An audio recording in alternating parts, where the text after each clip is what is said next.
While at Acadia National Park, I ran into another van dweller, also with a self-built van.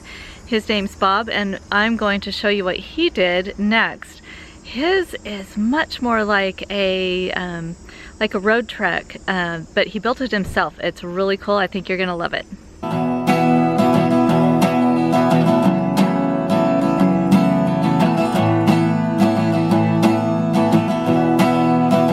Well, hi, I'm Bob from My Life in 75 Square Feet. This is my van that I built myself.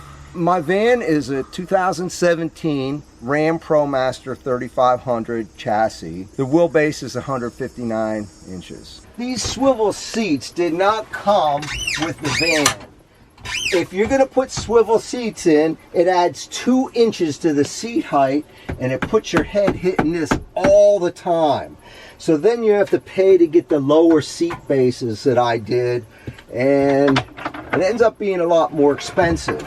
My table is kept right behind the driver's seat, and I keep my posts right here, and I could set my table up in under a minute usually. Now I have a table, and I have seating for 2. So I have a few kind of cabinets in here, and I built this van based on what my needs were. And this is one of my overhead cabinets, and I have 2 in the back above the bed, and I have a pneumatic lift that not only holds it up, but keeps it closed. The van has a sink, and underneath, I just have 2 5.5 gallon gas cans. The funny thing about this van, when I went to do the doors, I said to cut out the doors for these things and to drill the holes for the hinges is going to be a hard job. So I went to a cabinet builder. That's the only work I had done. And the guy cut my doors out and drilled those holes for the hinges in a half hour. I would have never done it in that speed. And when I was there, he said, "What are you going to do for the counters?" And I said, "Well, I don't know. Do you have any ideas?" He said, "Look what I have left over. Nice corian. This stuff is really heavy." So he cut it out. He said, "This is $650 worth of corian. I'll cut it out. I'll fit it to your van, and I'll give it to you for $350. That's how I ended up with really nice counters. I put solar power in here, and I have 325 amp hour batteries. And I listened to solar people, and I ended up with this Magnum 1000-watt inverter that has shore power. I have never needed shore power ever. I have a shunt built into my system which measures current, and I have a trimetric meter. And on this meter there's 3 measurements. One's volts, one's amps, and the other one is how full the batteries are. I'm at 97% full, and right now I'm losing about 0.8 of an amp. This is the remote control for my inverter, so I could turn it on and off right here. And then I put a stereo in, and I have a couple speakers for the stereo. Not the greatest placement for speakers.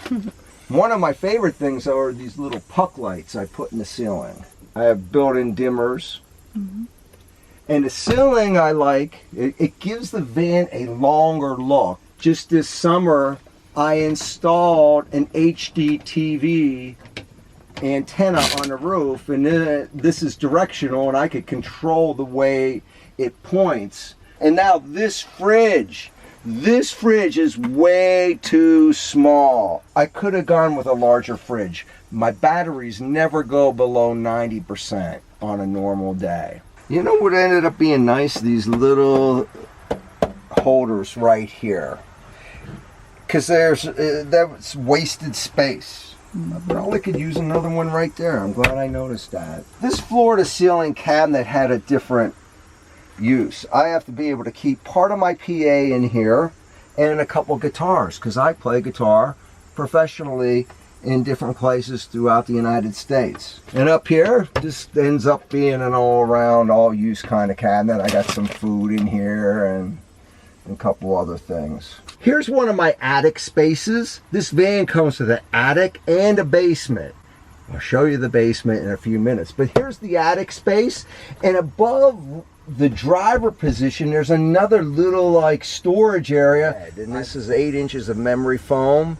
And many people said the way I made this, and I made it too narrow of a hallway coming into the van, I gotta say, this is a whole other environment inside my van. The whole bottom of my van, here's the basement. In here I have tools, part of my PA, my bike. I had to design it so the bike would fit underneath the bed, so it had to be a certain height.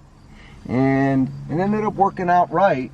Then the other problem that you have is when you lay in the bed and you go to get up, you don't want to hit your overhead cabinets. Mm-hmm. I put an awning on here. Now this is a Fiamma F65S. This is an expensive addition to the van, but it matches the van like it belongs there. If you look at it.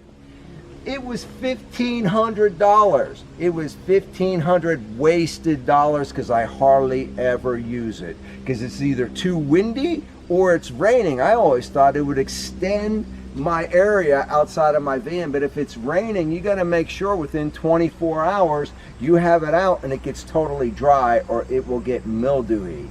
I don't know. I've only used it maybe 10 times in a year and a half that I've lived in this van. These are C.R. Lawrence windows, and I put 3 of them in, 1 on this side, 2 on the other. Cool. And then this is your shore power, yes? Yeah. That you don't ever use. This is my shore power that I have only used the first time to charge my batteries, and that's because I didn't know what my solar was going to do. Yeah. I never needed this one time. So. All right, well, thanks for showing us your awesome van. You did a great job with it. Thanks, Joni. Yeah. Thanks for interviewing me and interviewing Sure. my van. Yeah. Make sure and check out Bob's channel. So tell us it again. My life in 75, that's a number 75 square feet, SQFT. Awesome. Thanks so much for showing us your home. If you made it this far, I'm going to assume that you liked the video, so give it a thumbs up.